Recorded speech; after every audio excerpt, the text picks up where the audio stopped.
so good to see all of you, and thank you very, very much for joining this important phone call and update today. I want to first of all just say we're in an extraordinary time in Israel's history, unforeseen, unprecedented. It's a time like no other, and it's so good to see so many friends of Israel on this call. I want to introduce a couple of people to you, and one of those is Eran Glazer, who is one of my heroes. And Eran, if you'll raise your hand so people can see you, he is the executive director of Israel's National Leadership Center, right at the heart of Israel in the city of Ariel, on the mountains of Samaria. He is holding down a major fort for Israel's IDF. The IDF soldiers are training there. I also want to introduce my dear friend and colleague, Ari Sacher, the former chief systems engineer for Iron Dome Missile Defense Systems, works for Raphael, and also is our colleague in Israel for U.S. Israel Education Association. So just wanted to say thank you too for being with us, and what a journey we're on.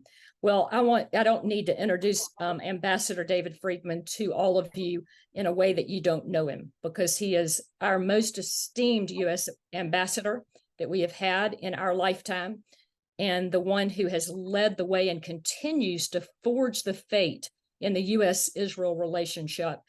David, it is my honor, as always, to have you with us, and we're so thankful for the role that you're playing. I know that you're in Jerusalem today with your family, in and out of a bunker probably, and just appreciate you joining us today on this webinar.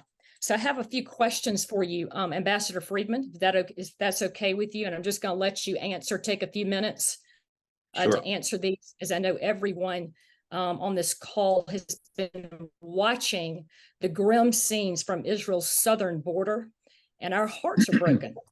I mean, it's just shocking. It's overwhelming, and there's just no words for what the families of southern Israel have gone through in these last 3 days. Israel has been defending 22 Israeli towns in an unprecedented attack, rooting out terrorist and hostage situations, and with the knowledge that at least 100 hostages have been taken into Gaza by the Hamas terrorist organization.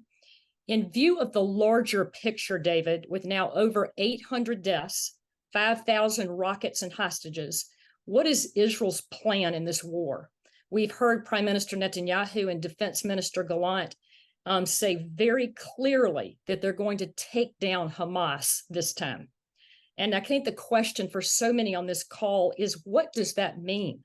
Will then Israel take back over Gaza amid the winding warren and canals and terracels of this vast territory, 2.3 million Palestinians living in Gaza? It just seems so daunting that Israel will now assume that kind of responsibility. What does a possible end game look like once Hamas is defeated? Well, hi, Heather. Thanks for having me. It's good to be with everyone. Look, I mean, your question presumes, I hope you're right, and I think you will be, you are right, but it presumes a massive victory by Israel, where it's able to clean out the Gaza Strip and be in a position to control it again. Look, I think the way to look at this in the first instance is to compare this from all the other prior battles between Israel and Hamas. I mean, they've had them every few years, and right. Israel's approach to all of those in the past has been really, I think, to manage the conflict. You know, we can agree or disagree with the approach, but the idea was to manage the conflict, bring it to a relatively quick conclusion, to degrade, Hamas temporarily, but recognizing that Hamas would not be destroyed, they'd come back again, and perhaps they come back stronger. This time is different. I mean, we're going from Israel trying to manage a conflict to Israel needing, not just wanting, but needing to win a war. And that means an overwhelming show of force against Hamas, to the point where either they're all dead or somebody, waves a white flag and puts down their arms. And they don't have a choice. I mean, this was not in scope, but not in magnitude, but in type. Not dissimilar from the Holocaust. I mean, this was the most Jewish civilians killed in a day or two since the Holocaust by a wide margin. And we're not talking about, soldiers dying in battle as tragic as that. It's talking about people, you've all seen the pictures, people pulled out of their homes, women raped, old women, Holocaust survivors themselves, tortured and brought over the border, children kidnapped, taken from their parents, babies killed. I mean, there is nothing that I have seen befallen upon the Jewish people in my lifetime like what happened over the last couple of days. And look, there's one overriding reason why we have the state of Israel, to make sure there's never going to be another Holocaust, and there never will be another Holocaust. And the reason is because we have the state of Israel, and Israel will come in and they will do what they have to do. I hope they're able to do it quickly and successfully. I hope that the casualties are limited. It's a very dangerous operation. But then your question is, what do you do next? Now, Israel doesn't want the Gaza Strip. They don't have any territorial aspirations here. It's going to be a challenge. They're going to hold it, I think, as a caretaker for as short a period as possible. I don't know if the UN can come in and would be up to the task. I tend to doubt it. Maybe the Egyptians would be up to the task. The Egyptians would be able to run Gaza as a caretaker, whether they want to or not, and what incentives we have to give them to run it, I don't know. But Hamas has to go. They have to go. Every single one of those 30, 40,000 terrorists have to either be killed or wave a white flag and put down their arms and surrender. So we have to get to that point.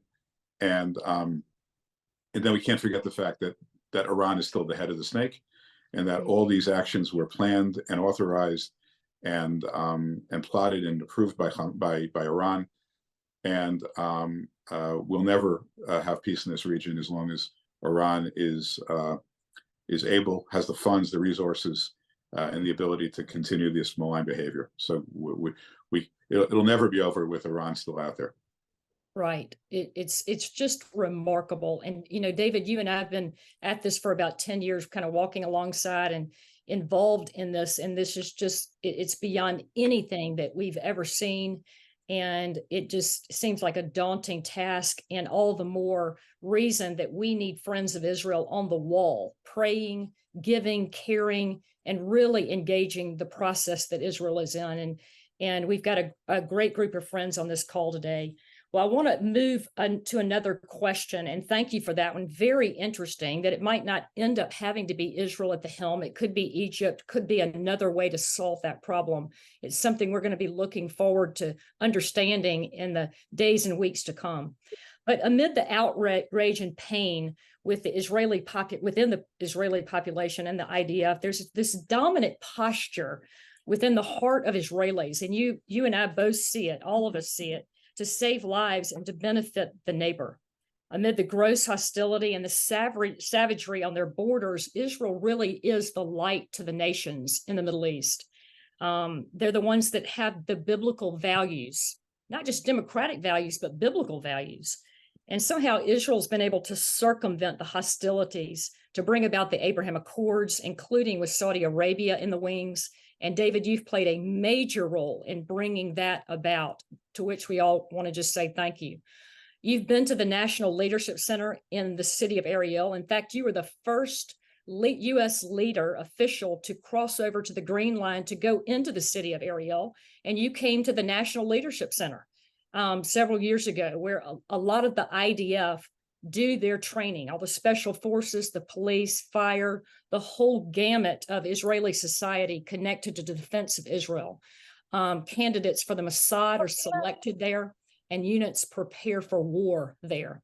The dominant theme in that National Leadership Center is a reflection on biblical leaders like Joshua and Caleb, King David, how they handled that grace that was upon them to lead at some of Israel's most difficult times. The IDF spends days working through team development and war scenarios through biblical perspectives. That's hard to believe. I mean, that's really something. But the shaping of the soul of young Israelis inside of a leadership context like this is critical to the overall collective responsibility that Israel has decided to take in the region. And I want to just ask you, why is this important? Help us understand. And why is the National Leadership Center a valuable avenue through which Americans can support Israel?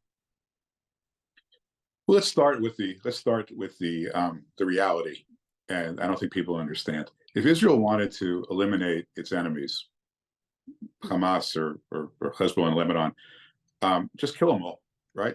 It could have done it anytime it wants to. Israel wants to take over the Temple Mount, could do it anytime it wants to. It has the resources to do that, and it doesn't.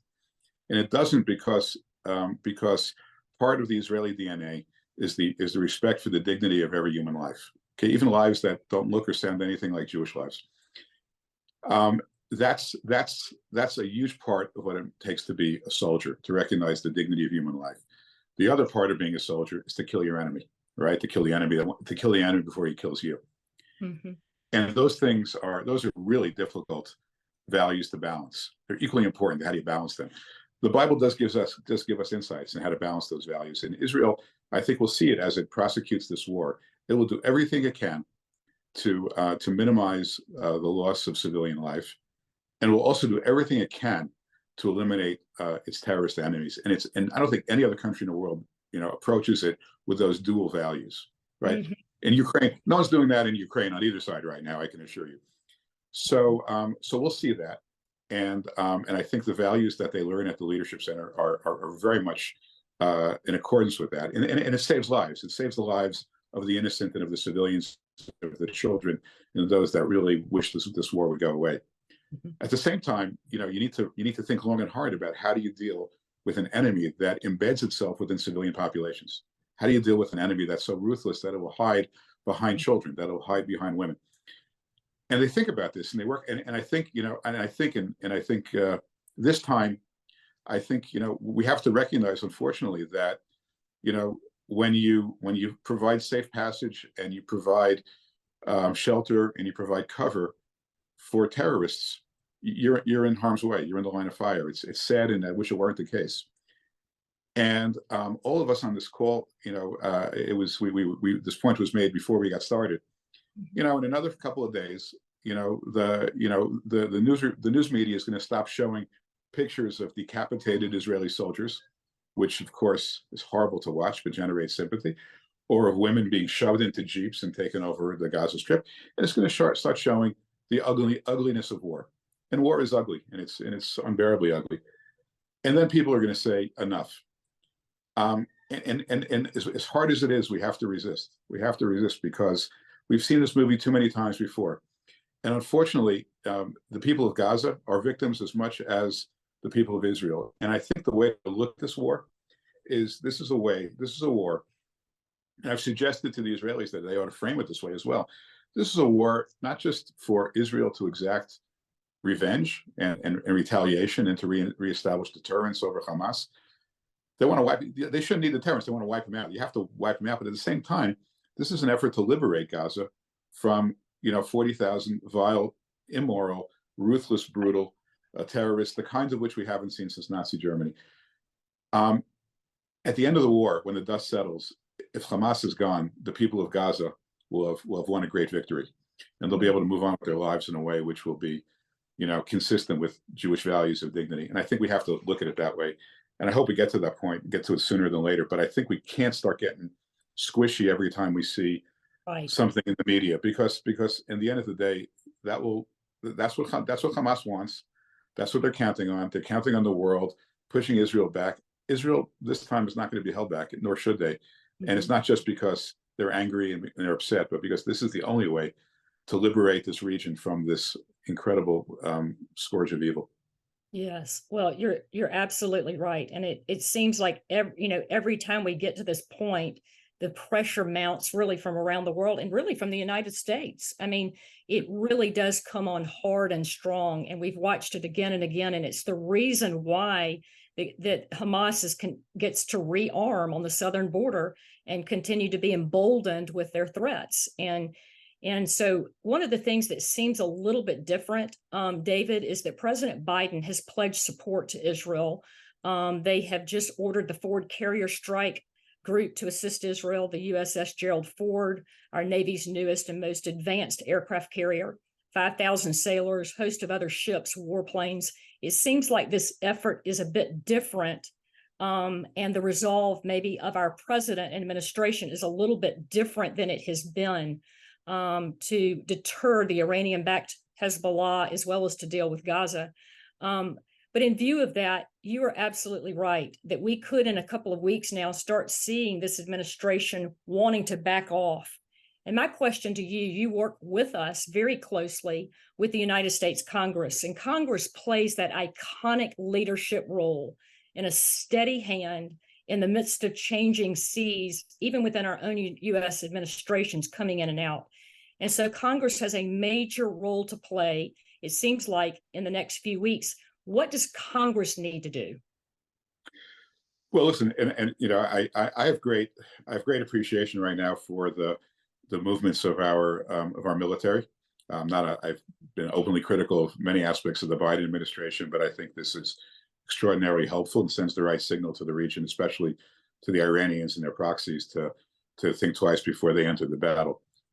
But there's a lot to do. Just to put this in context, Israel called up over 48 hours, 300,000 reservists. This is the largest call up of personnel in the history of Israel, more than the Yom Kippur War, more than the Six-Day War. Now, you know, it's not a smooth process. I mean, it sounds easy. You call up 300,000 people. They have to show up. They have to be armed. They have to get equipment. It's not ready for them. It wasn't ready for them. It's not all there. Bulletproof vests, helmets, protective gear. Okay, they're short. They're short those supplies. Not because they can't afford it, but because they're just not there. Nobody anticipated. And this is like one day, you know, we'll do a postmortem on this and figure out what went wrong. But this isn't the time. So let me just give you an example of what Congress can do. First of all, there's been an enormous show of philanthropic support for Israel by a lot of people, and they want to know, what can we do? Well, I've got people who've spent, you know, literally millions of dollars on bulletproof vests, helmets, and protective gear. We can't get it out of America because we can't get export licenses right now from America to Israel. I honestly, I don't know how to get an export license. I did a lot of things in government. One of them was not getting an export license. It's ready to be purchased in America. I assume because it has some military components to it, you can't just ship it over to Israel. We got to clear that bureaucracy. Okay, like yesterday. I mean, you got soldiers going into battle that don't have the equipment that they need. So that's sort of number one. The second thing that Congress can do, that I think they really do, and this is, there are a lot of American citizens right now who are missing, unaccounted for, or potentially and probably likely being held hostage in Gaza. You know, unfortunately, I don't know what our embassy is doing. I've reached out many times to the Charge. I'm not being critical of her. She probably has a million things going on. But there's no ambassador there right now, right? And that's a big deal, because I know that when I was an ambassador, what I could do is I could call the White House, or I could call, you know, the Secretary of State, or I could call the Speaker of the House, or I could call the Senate Majority Leader, the minority. I mean, I had access. This person does not have that kind of access, and we've got to get our arms quickly around the American citizens, because the longer, especially the ones being held hostage, the longer they are held hostage, the harder it will be to get them back. And you know, Hamas may not be afraid of Israel, but their sponsors are afraid of America. You know, especially the Qataris, you know, who regrettably provide a lot of help to Hamas. I got a call I got two calls from two sets of parents whose kids attended this music festival for, you know, the holiday of Sacher.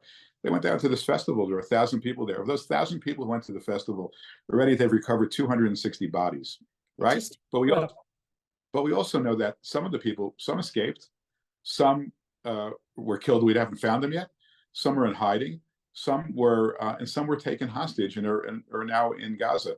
And I'm talking to a set of parents who know, you know, their son's last words, that he was seen in a Jeep heading towards Gaza. So we presume he's being held hostage now.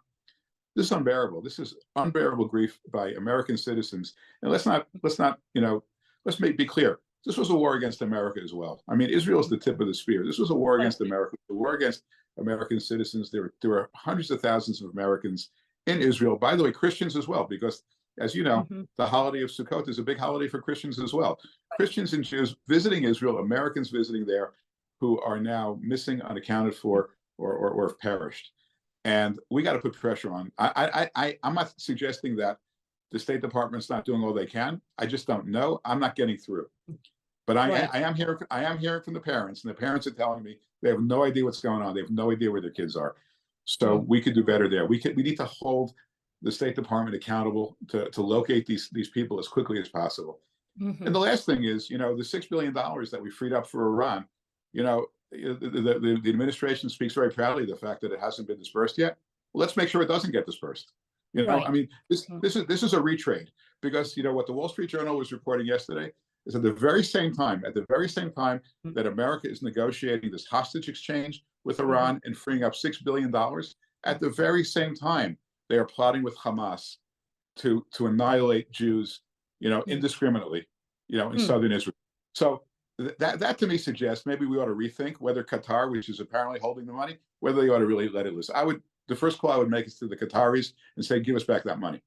Right. So so that's the package. There's plenty to do, and I believe that Congress, you're right, can play a very important role, both in terms of Mhm. providing the funding and in terms of holding the administration accountable.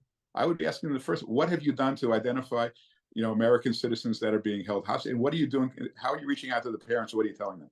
Because these people are suffering the way no parents should ever suffer. Right.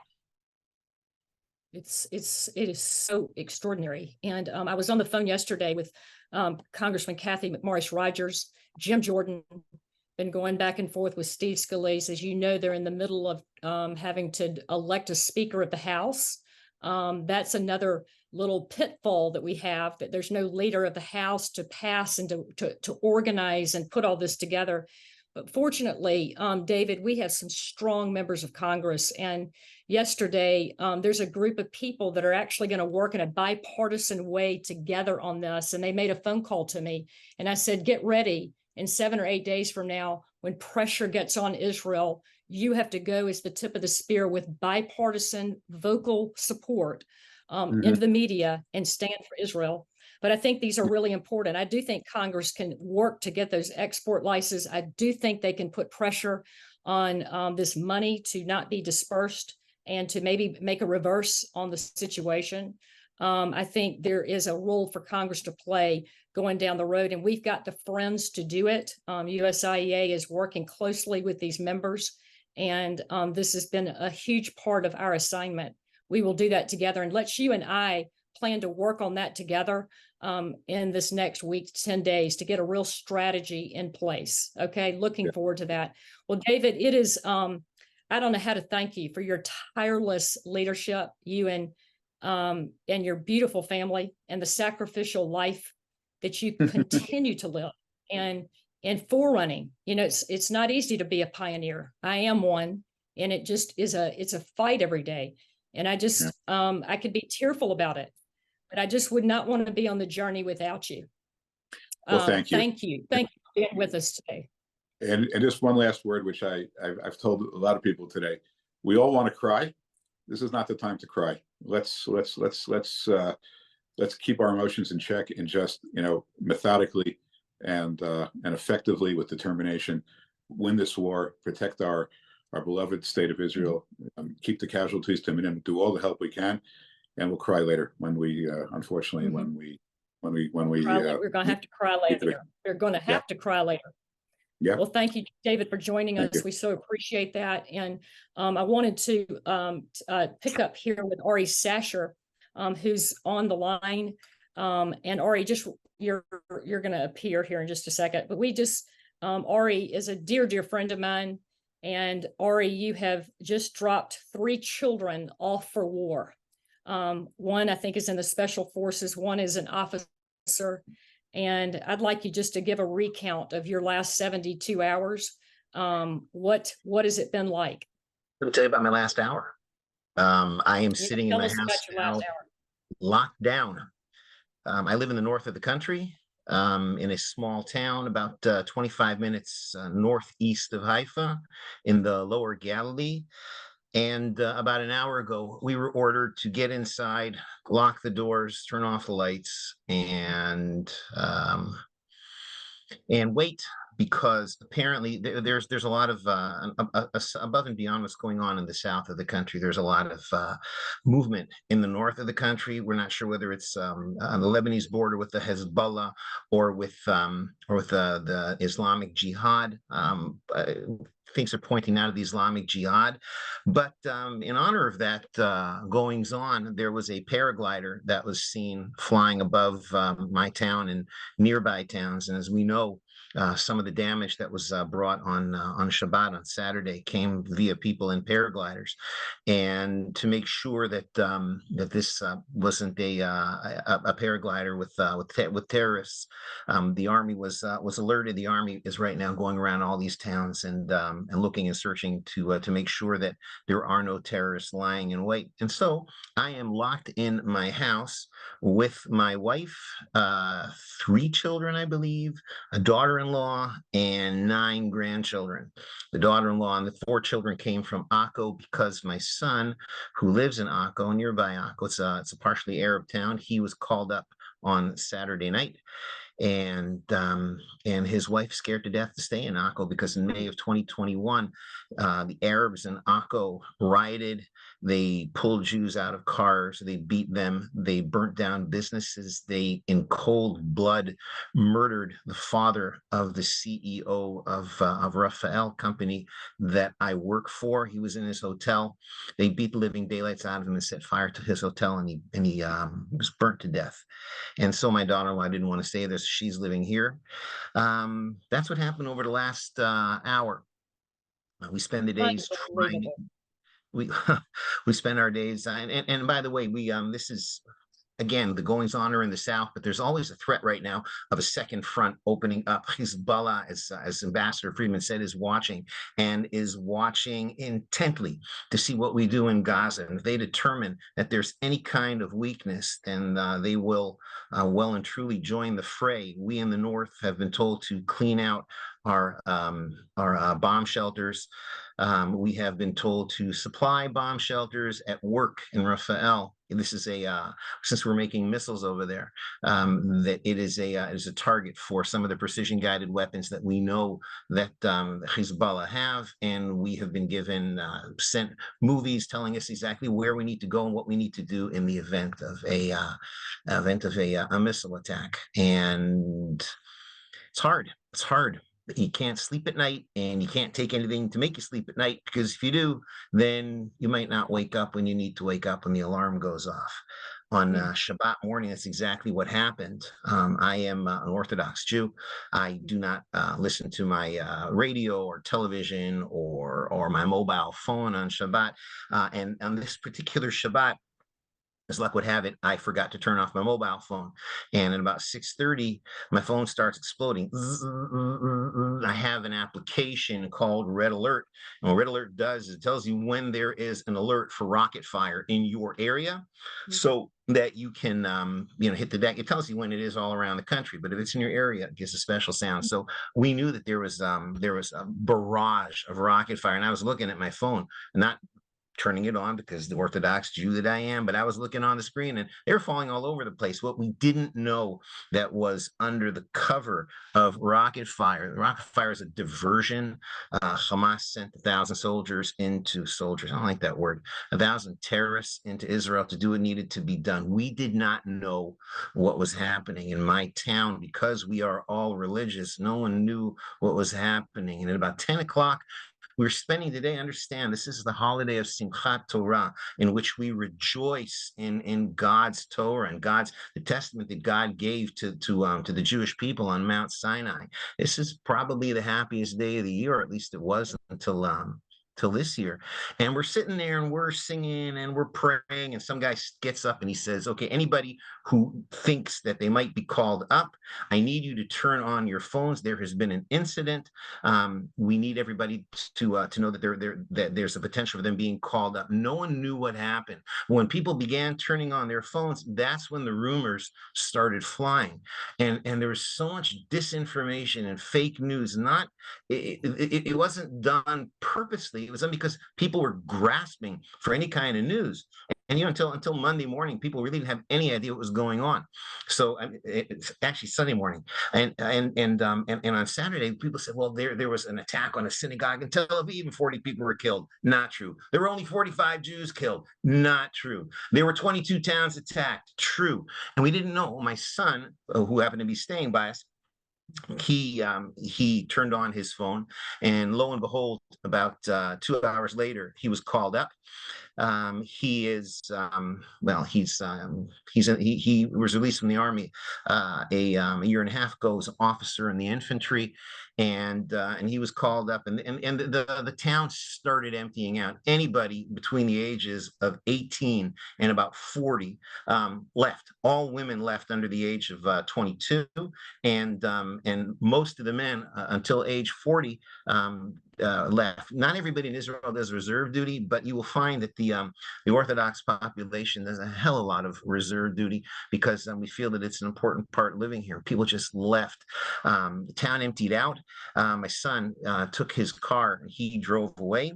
My daughter, who works in the Air Force in Tel Aviv, was ordered back to base. She was off for the week of Sukkot, the holiday of Sukkot. She was ordered back to her base. Fortunately, there was a bus that was running to Tel Aviv, and we pushed her on the bus to Tel Aviv. After Shabbat was over, you have to understand, we're living in this uncertainty, not knowing what's going on, but knowing that something is going on. And do I open my phone? Do I not open my phone? Do I look? Do I not look?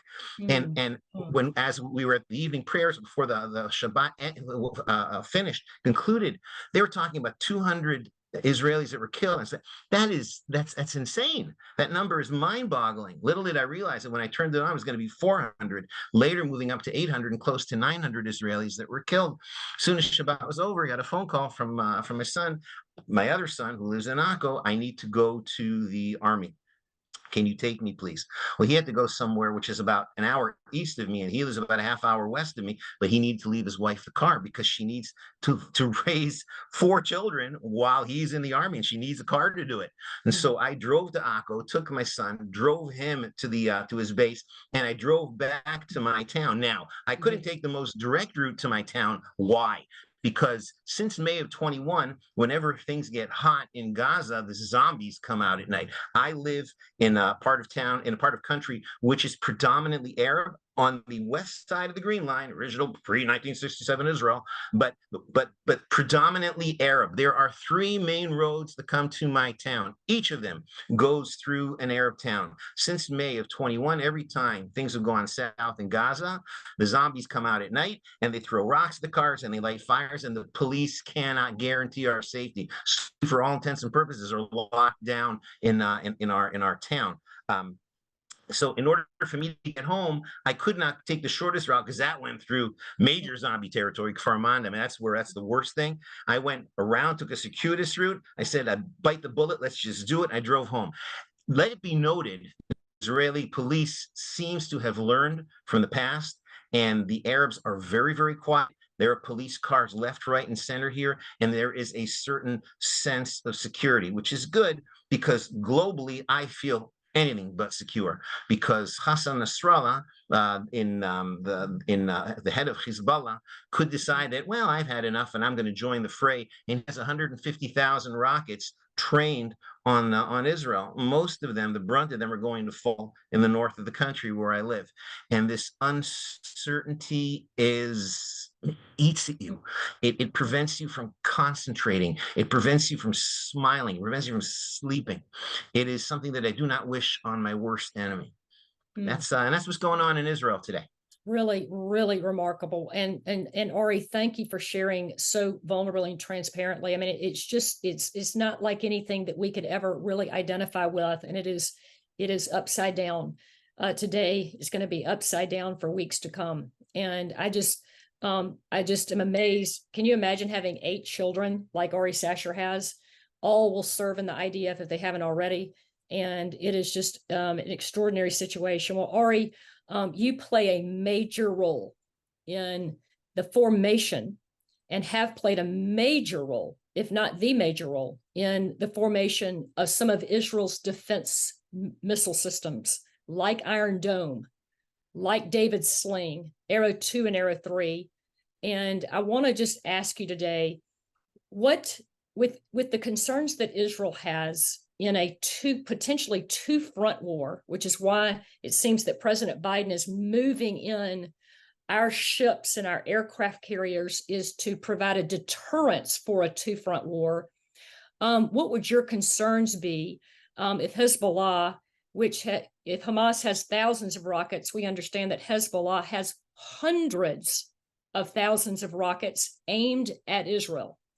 That's correct. What is the concern in a two-front war? And how do these defense systems play out? Which defense systems will be employed? The problem with the two-front war is that we're not only defending ourselves against rocket fire. First, Hamas and Hezbollah both have rockets, and we need missile defense systems such as Iron Dome and David Sling. Less so Arrow 2 and Arrow 3. That's more for the longer range stuff that, God forbid, come from Iran. But we need Iron Dome and David Sling to keep our skies clean and to keep keep the home front safe. It's critical that we keep the home front safe. They fired barrages in the first half hour. They fired 2,200 rockets all over the country, Hamas, and that would only be that would be a child's play as to what the Hezbollah would send at us. And that's one thing we have to look at. The next thing we have to look at is there's going to be a ground war in Gaza.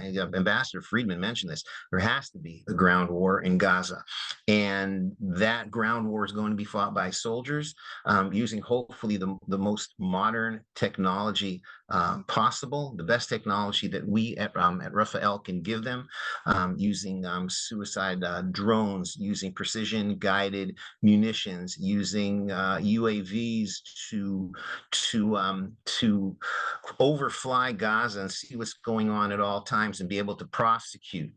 The same thing is going to happen in Lebanon. What's happening right now is that our eyes are all in the south, and all the soldiers are really headed down to the south, and the to a large extent, they've been up north. They've been replaced by reservists. There is still a very large presence of standing army in the north, but the reservists are pretty much handling the north. I would not suggest relying too heavily upon high tech, because what happened on Shabbat was a result of over-reliance on high tech. We built our 2023 Maginot line, our 2023 Bar-Lev line, and that was it was cost tens of billions of shekels to build.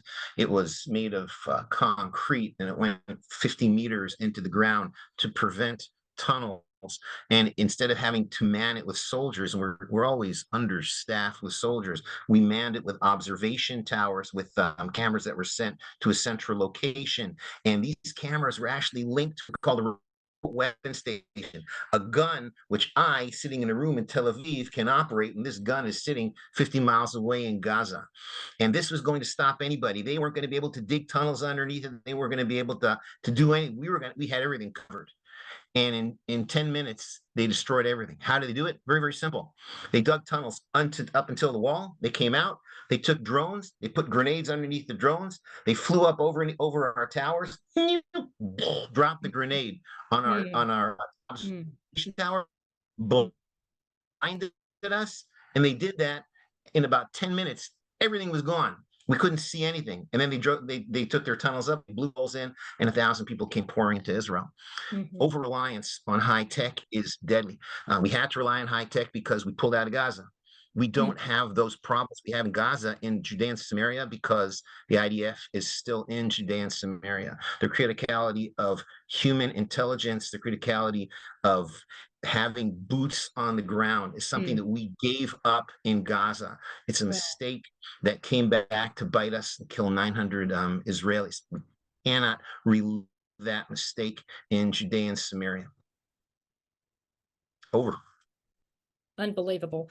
Well, Ari, it seems that Israel is in that precarious place where you're going to watch Hezbollah test the waters in the north. And I think that it's an extraordinary circumstance to see that our president is moving in the best that we have in the Mediterranean, in the region, as a deterrent to Hezbollah. And we need to continue to pray that they do not enter into this war. It seems like it's at the forefront that we need to pray that way. Well, I want to just say this. You have played a major role with Congress and with us alongside, and you and I have been at this for 10 years or more, at the very beginnings of David's Sling and Dome, and help us understand the importance of this, the role Congress is playing. Sometimes Congress looks like they're way at a distance, this long arm, that, but they're not. They're playing a major role. And talk about that for a minute and the role of USIEA. Looking at missile defense, the role that missile defense has played in the last 12 years since we've known each other. Today,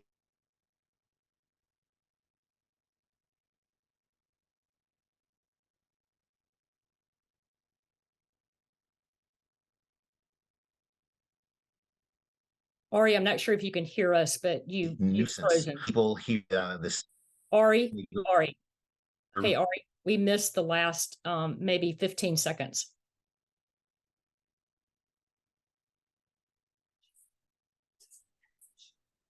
Can you hear me? Now we can. We missed the last 15 seconds. Go ahead. Heather, you're back on. Can you see me? Can see you and hear you. But I wanted to say because of Israel's Iron Dome and David's Sling, the Gazan rocket threat has been rendered a nuisance. Hamas has spent about half of their money on arming themselves to the teeth with rockets, and half of it on an underground tunnel, a sort of a subway system underneath where they store all their stuff and they go from place to place. We have rendered their rocket threat a nuisance. That's it.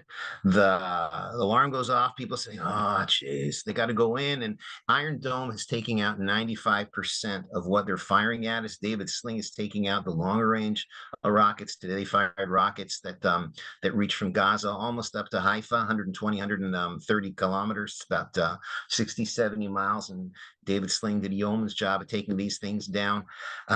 Because we have that, we save lives. We save a tremendous amount of money on the damages that were costing back to the 2006 Lebanon war. There's 11 billion shekels of damage that was done in a month. It's not recreated here.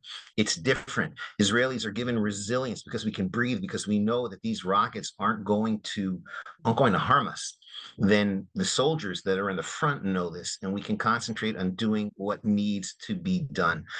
Congress's support in Iron Dome and in David's Sling has simply been instrumental. When we built Iron Dome, we knew that we had enough money to build the system, to develop the system, and to procure 2 batteries. Each battery defends a city. So we had one battery would defend Moreshet, where I live, and the other battery would defend somewhere else. Who cares?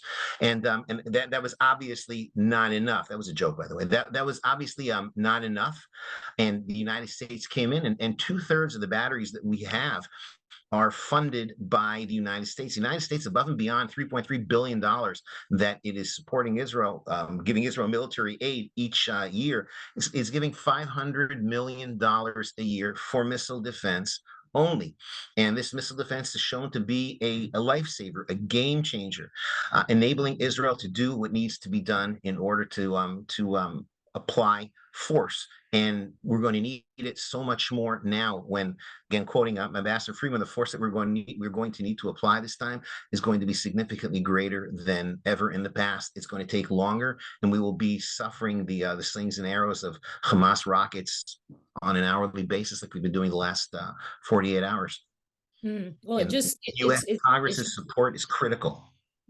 It's remarkable. Well, I want to thank you. You're my favorite rocket scientist on the face of the earth.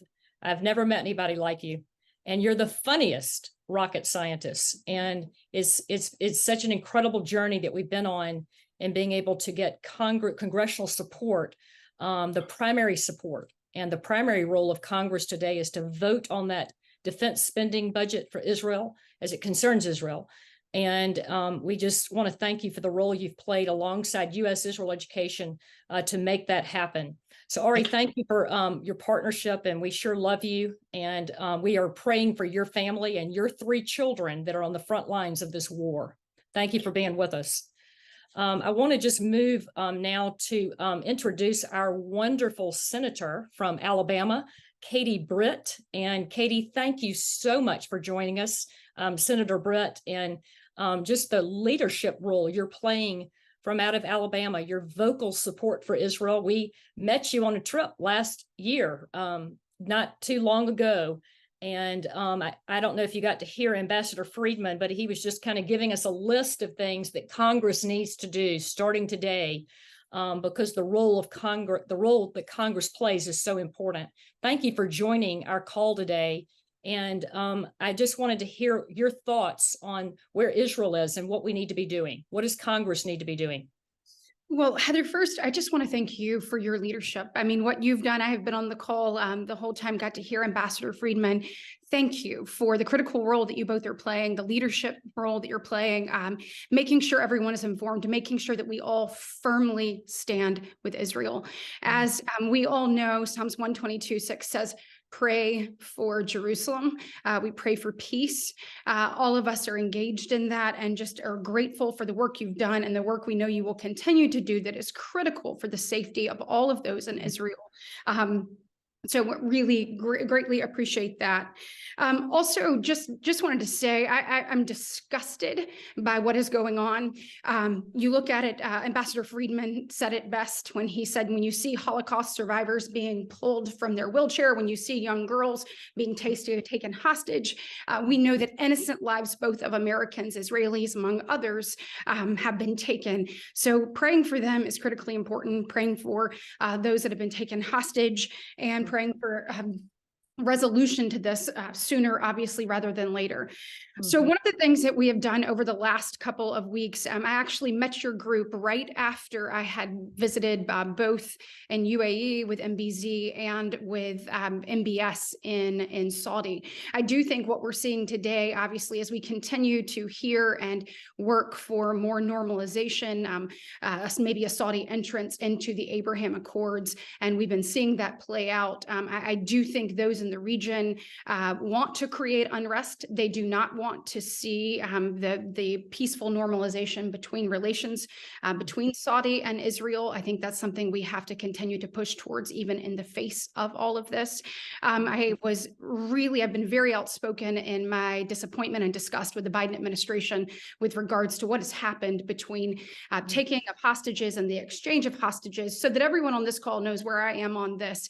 I think that the way that we handled this just encouraged more hostage taking. First off, just the facts alone, you've got 5 hostages in Iran that were exchanged for 5 people who had been given due process on our soil, had been given due process and had been rightfully convicted for their acts of terrorism. They are the enemy. We exchanged innocent people who were taken hostage by Iran for no other reason than political ideology or differences there. We exchanged those person for person, which should have never happened to start with. However, after person for person, we then, on top of that, gave the $6 billion. Now, I understand that the Biden administration is saying none of this money has been utilized yet. Well, we all know that money is fungible. We also know that when you move money into one place, then even if you were, for whatever reason, able to dictate how that money was spent, which I do not believe that you cannot trust Iran at all. And if you did that, we know that they would use it for other things. And I think that we are seeing the results of this right now. And I think we have got to show strength in this. I have signed on to a letter today with a number of senators. It's led by Senator Blackburn, to urge the president to work with Qatar and say, absolutely, freeze this $6 billion. That must happen immediately. Now, additionally, the money that we had in FY23 appropriations, that is already there. We need to make sure that we get the munitions and those types of things. That was obviously passed last year. We should know tomorrow what munitions are needed and what weaponry is needed. And we need to do everything we can with the FY23 approach that is already passed to make sure that we get those things to Israel as quickly and as efficiently as possible.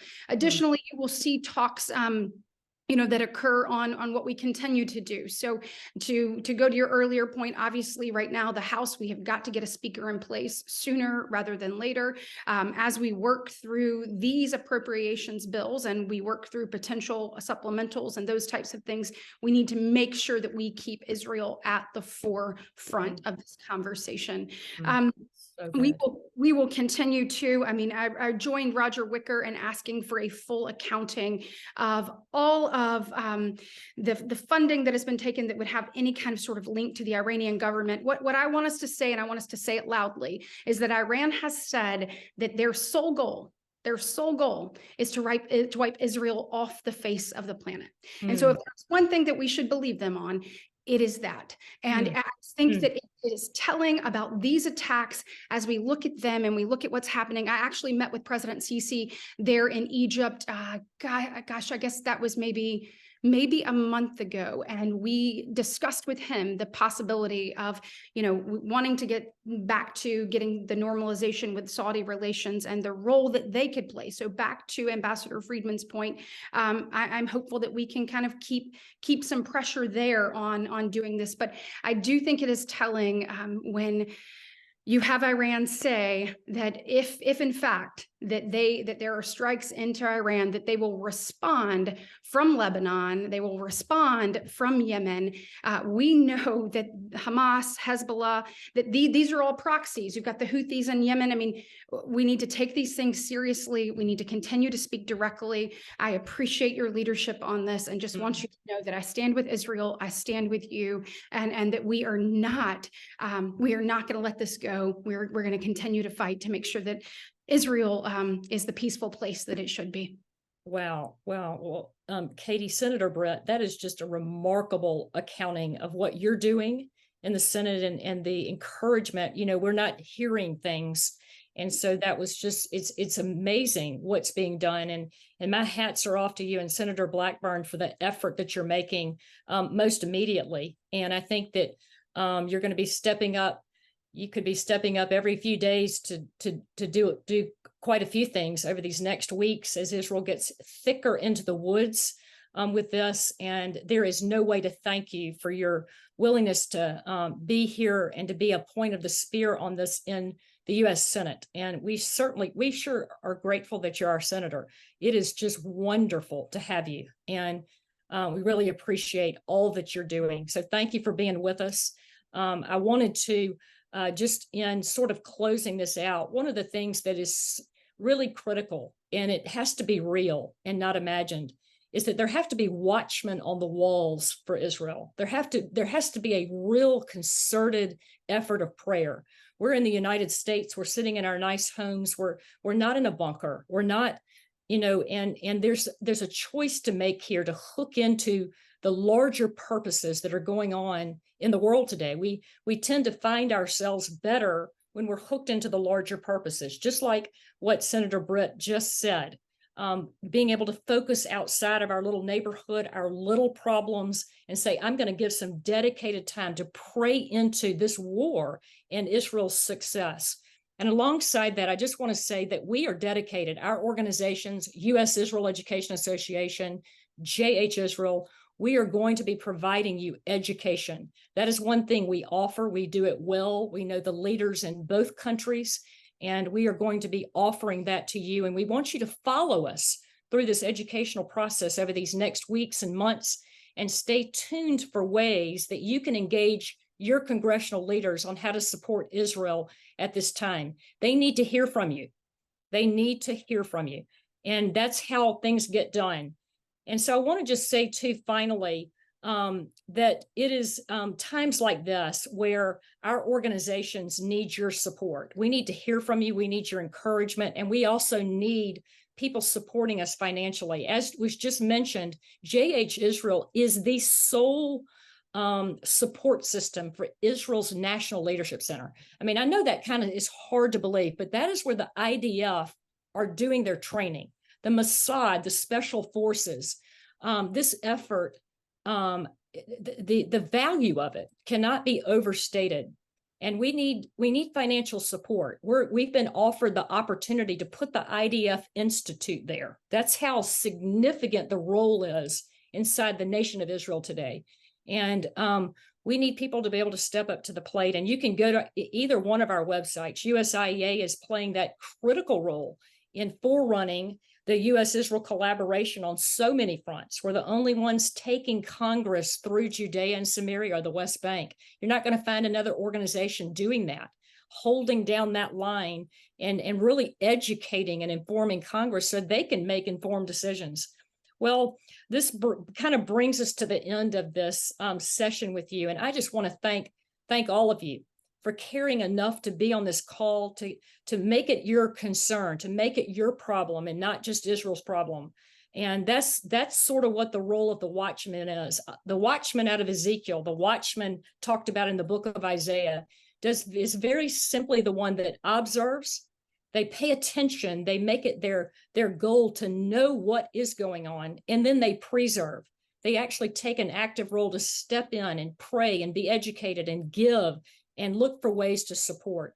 Well, we are at a time like no other. The unfolding prophecies over the nation of Israel are like no other time in history. And they are evident. You can see them out the window of a bus as you're driving through Israel. And I just want to say today that God has given a charge to the Gentiles. And he has said, I am beckoning to the Gentiles. I'm lifting a banner to the nations that they may carry you, O Israel, putting your daughters on their shoulders, your sons into their arms. And that is the call. And that is why we're so sparked, even as Gentile believers today, to step in and do something. So we want to continue to move forward to advance that, asking God, how do we cooperate at a time like this? Well, I've just given you some ways to do that. And so I want to just close in prayer and ask for all of us that we will hear the Lord speak to us about these days ahead and the role that we can play. So, Father, I want to thank you. I thank you so much for Senator Britt. I thank you for Bruce Pearl. I thank you for Ari Sacher and David Friedman, Iran Glaser, who is holding down the fort at the National Leadership Center in the middle of the country. And I just want to give you praise for each of these in their own places and positions, and each one of us, for that matter, that have stationed ourselves to be cooperative with you at this time. And so I just want to ask for a release of blessing over every person on this call, that we would live under a supernatural cloud of revelation for the times that we're living in, that we would have the treasure trove of wisdom for our days. And we ask, Lord, for Israel, as they are in this extremely intense time, we ask you to bless them and give them the power to prevail in the midst of this war. You gave miracles in the 67 war, in the 48 war, and all the way back into biblical times for Joshua and Caleb and Moses. And you gave them to King David, and all of the kings of Israel experienced supernatural miracles. So I want to close, Father, by asking with this group of watchmen that as they go into Gaza, that you would cause miracles to unfold for them, that they would be able to take this city back, this area back, and they would be able to do it in short time, as you've done it in other ways and in other wars. We call upon your name. We thank you that you are El Elyon, the Most High God, and the provider, the captain of the Lord of armies of the nation of Israel, and over our nation as well. Thank you for President Biden's willingness to step in on these aircraft carriers and to make a move. And we pray that our nation will hold steady till Israel completes this war, and that we will not put pressure and add pressure to them, but we will take a stand all the way to the end. We give you praise in your mighty name. Amen. And before we close, I just want Bruce Pearl to give the final word. My coach, my friend, Bruce Pearl. Thank you, War Eagle. Thank you, Heather. I don't know that I could close anything like that prayer. I will close with a prayer. To all my friends with USIEA and JH Israel, I'm grateful to be on this call with you. I needed to hear from David Friedman that it was not time to cry, but it was time to do something. And I think we all needed that. Heather, you definitely needed that. We've been in prayer for 48 hours. We've been glued to the television watching every network all day, every day, trying to learn more. I think in this last hour, you all learned once again why your investment in Heather and her team has been vital to Israel's survival. Jesus is coming back. And when he comes back, he's coming to Jerusalem. And when he does, I want to be there, and having stood with Israel as the Bible has commanded me to do it. And I just want to thank you all. The clarity from Senator Britt, the leadership from David Friedman, the personal account of Ari Sacher and his family. But they all provided us with the direction. They all gave us some things that we absolutely needed to do. Really quickly, everything that we heard about is about Israel's defense. The Iron Dome was all about Israel's defense. David Sling, Israel's defense. The walls that Israel was forced to build around its sworn enemies were in defense. When the United States was attacked in Pearl Harbor, we did not go on the defensive. Unfortunately, we had to go on the offensive. When we appeased Germany for so many years and appeased Hitler for so many years, we allowed Hitler to go stronger and stronger and become empowered and emboldened. And the result, we allowed him to be turned on the world and obviously change it forever. We can no longer appease our enemy. There are sworn enemies. I wish they weren't. I pray every day for the people in Gaza right now. There are as much victims as the women and children that we saw in Israel. War is a terrible, terrible thing. But we must stand with Israel. We got to encourage our congressional leaders it's going to get worse before it's get better.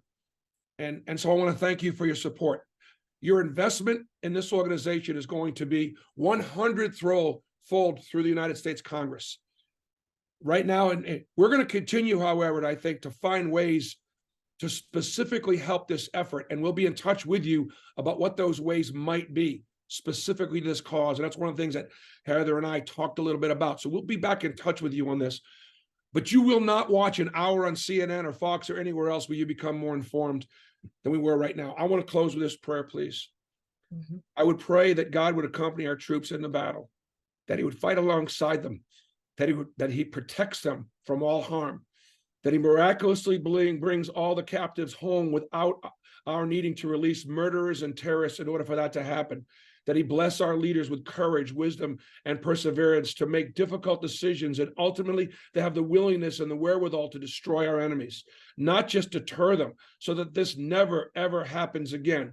Regardless of what the world may say, that he place within the nations of the world an understanding, heart, and spirit, at the very least, if they will not help, that they do not harm and not interfere with what must be done, as difficult and unpleasant as it is, may end up necessarily being, that he bless his land, and that he bless his people, and he bless the children of Israel. Amen. Amen. Thank you. And Coach Pearl, we couldn't be doing this without you. I just can't imagine a better friend of Israel coming out of the state of Alabama. And I know you've been out there on the precarious ledge doing that, and being so vocal and stepping up right when it gets toughest. You come out and you are like a lion on behalf of Israel, and lion-hearted. So thank you very much, all of you. Thank you for being on this call. Go check our websites, jhisrael.com, USIEA.org, and you can find us and learn more about what we're doing. And thank you for all your support and strength during this time, and for the nation of Israel. God bless you. And God bless America.